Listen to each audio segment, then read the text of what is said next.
So it's Monday morning, fresh and new. Um, this morning I woke up to snow, beautiful snow. When I did my practice, it was lighter than usual because of the snow, which is kind of cool. I have a lot of windows that I have open in the morning. I like the feeling of being able to see outside. So when it snows, it means I get to be, it's so light and sparkly. So anyway, this morning I woke up with snow and I did my practice, which uh, yesterday was the first day in 6 weeks that I did not do my practice. And I had to really assess that because I'm I'm watchful of the patterns that I have, which can, which certain things can lead to when I'm in a routine of some kind that's really good for me. Sometimes something will happen, it'll pull me off my path, and then I may not get back on it. Ever since I've been doing this practice, in some ways I think about it, okay, it's only been at this point a month and a half, and I know that there's always been, I want to say, in the past, there's always been a high probability that, it could be something that I do for a while and then I stop doing. And there's a lot of things that I do with that thought in my mind where I know that it's not something either sustainable or something that, there's a lot of things I get bored with things and then I move on. So I don't feel like that about this practice because when I do it, it feels to me as though it's the way that my entire life needs to be and will be. So I had a little bit of anxiousness yesterday. I kept trying to figure out if I could insert some time to do it, and I thought even just do a mini one. But I didn't. I couldn't. And in part, I had been so tired, and I was tired yesterday. I still had dance. I still went and listened to blues last night because I'd committed myself to that. One of the guys who moved out of state was going to be in town, and I really wanted to see him. So I had things that I did. So I don't want to say, and I never want to frame it that way that the reason why I would not do my practice or anything else that's important and matters to me, that it's because of external circumstances, because it never is. It's always about me. In this case, it was my choices. I mean, I could have chosen to get up earlier and do it even though I was super tired. I could have chosen not to go to hear music last night. I could have chosen not to have lunch after dance, which I also did. I could have just come straight home and done my practice.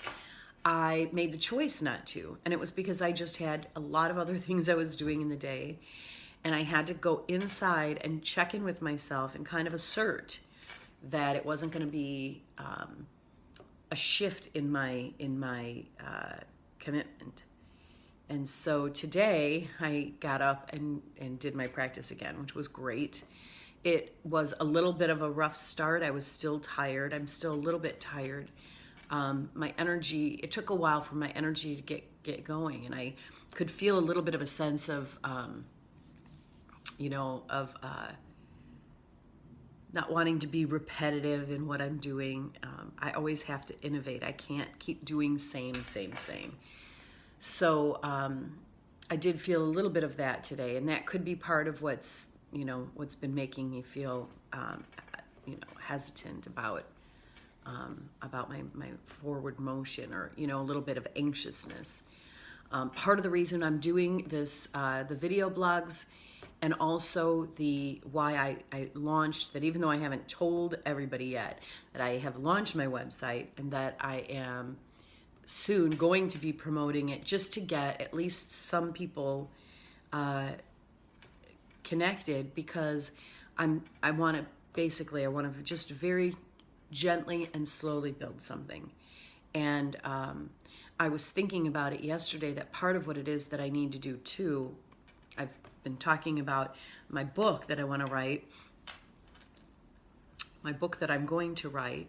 And one of the things that came up is that for me is that I recognize that my party the other day was it was so powerful for me from the perspective of what it represented, what it brought to fruition for me, how it touched everything that matters in my life, all the aspects of my life that are meaningful to me. And I thought that in a way, that might be the great place to end the story that I'm going to tell in my book. The stories. But, many years ago, many years ago, I wanted to write my story about my kids, about what happened with why I gave custody to my ex, and everything that went into that. I mean, it's a very painful story for me to tell, and there's a couple times I started it and I would get sick. I would just get going in it and I would just literally get sick and have to stop. So, and one of the things that I always thought about that was how can I tell this story in a meaningful way, in the way that my intention to bring my stories out is always about transformation. It's always about rising above and about the beauty and the gifts in these challenges.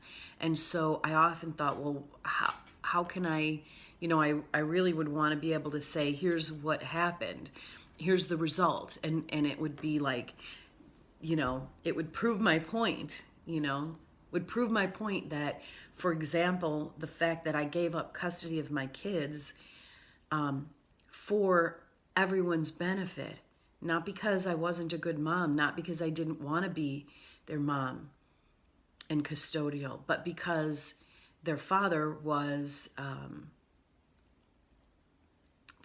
not going to give me custody without a fight. That's just his personality in this life. He's he doesn't let go. He wasn't going to let go. And I didn't feel like that was going to be in everyone's best interest. And it was extremely difficult for me to make that choice, but I did. I did the hard thing. I had a lot of suffering over that, a lot of pain over that. My children did as well. And I noticed that that over the years I kept thinking, where will I see the point where I could say, if I told the story and here's the outcome? And now that I'm, my kids are all, my youngest is 30. They're all in their 30s now. And I think as they're having children of their own, it starts to feel like the time for that. And I thought about that at my party, all the different things that are happening in my life that are a culmination of the hard work that I've done. And this shift where I feel as though I'm in a place where everything is about to change. And I don't mean that in a dramatic, creepy way, but I mean everything is about. And I also believe every moment everything is changing, but I'm talking about big change. And so my writing and these blogs, my audio and video blogs, my website, my storytelling that I want to promote, my coaching, doing coaching or readings, one-on-one help for people, just to talk. That's what I like to do. That's what I feel I'm good at. And not the talking, but the communicating. And I feel like, and I'm not going great guns at it. I say, I've been working on my website. Well, I work on it this much every so often. It's a very simple website, but the point is I'm putting things out there. I'm being patient. I'm not attempting to move a mountain right now. So I'm just taking steps to put things out there, to put things in motion and start activating. And part of it is that for me, it gives me also a point of reference, one that I'll be able to look back on if I want to go back in time, where I'll be able to see the changes that possibly happen in my life as a result of the choices I'm making. I feel more, I want to have more parties. I always have wanted to have more parties.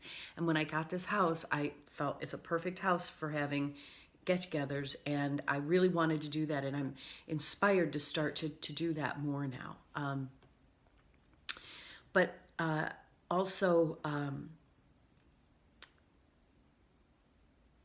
someone gave me, I told people to not bring me presents when they came, but of course people did, and I got some really, really heartfelt things, some really, a meditation cushion for my daughter, a cigar for my son, and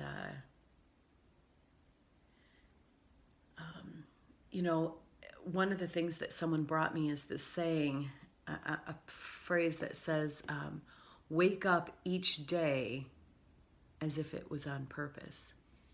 And my first thought on that was like, of course. But when I reflect on it, I realize I'm not always 100% on that. And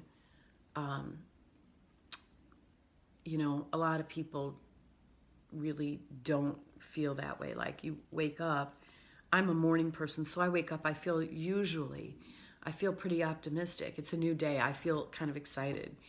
A lot of people don't. A lot of people wake up with dread or wake up feeling a heaviness. If they're not clear who they are or where they're going, they're not going to necessarily feel that way. And the truth is, every day is on purpose. It really is on purpose. We are here, and it is with intention and purpose.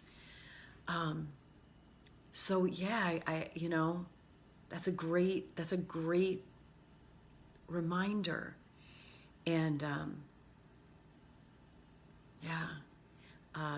I had a conversation last night with the friend of mine, one of the musicians who was in town and played last night, and we were talking, and he's wants to do some more like storytelling and all that. So we had a conversation about that, which was actually really cool, and it inspired me to do, to really push forward more with the storytelling. So today, I think one of the things that I want to commit myself to do, in addition to calling a mortgage company, is to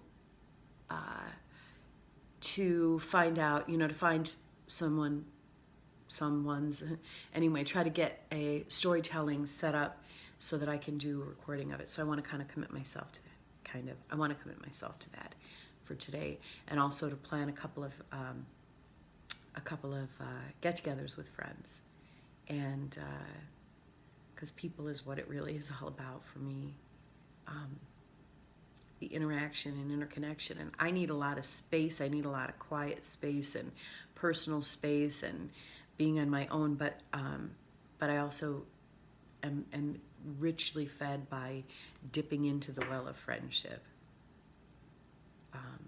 and human connection. That means a lot. So anyway, and I was out shoveling my snow this morning, but I wasn't shoveling it, I was snow blowing it. I was thinking, I wish I didn't have to go to work, because I get so much pleasure out of shoveling snow. And I, even snow blowing, when I'm snow blowing, because I have kind of a long driveway, and I did the sidewalks for, several houses down. I love being out in the snow in the morning. All the people who hate winter, I don't know. There's something so incredible about snow, about the cold, about bundling up and going out in the cold and shoveling this soft, the atmosphere is charged differently when there's snow on the ground, and there's a muffled sound into everything, and it's so peaceful, soulful. So using my snowblower kind of interrupts that. So I wished that I would have had more time to actually shovel, which I like. But that being said, my snowblower is amazing. Sometimes I just like to think about all of the technology and the cool things that are available. And, like I said the other day to someone, I feel like we are absolutely in the golden ages. The things that we can do, the things that are available to us, it's just astonishing. And my snowblower I just down the sidewalk or down my driveway, and it just magically just like blows that snow over. I just love it. And it's the first time I ever had a snowblower. So when I got this house and I got my battery powered snowblower, I've been missing that all these years. Anyway, I better go. Got to get to work, and anyway, it'll be interesting to figure out who I'm going to get to host so that I can do a storytelling. Maybe I'll do it here. Anyway, happy Monday.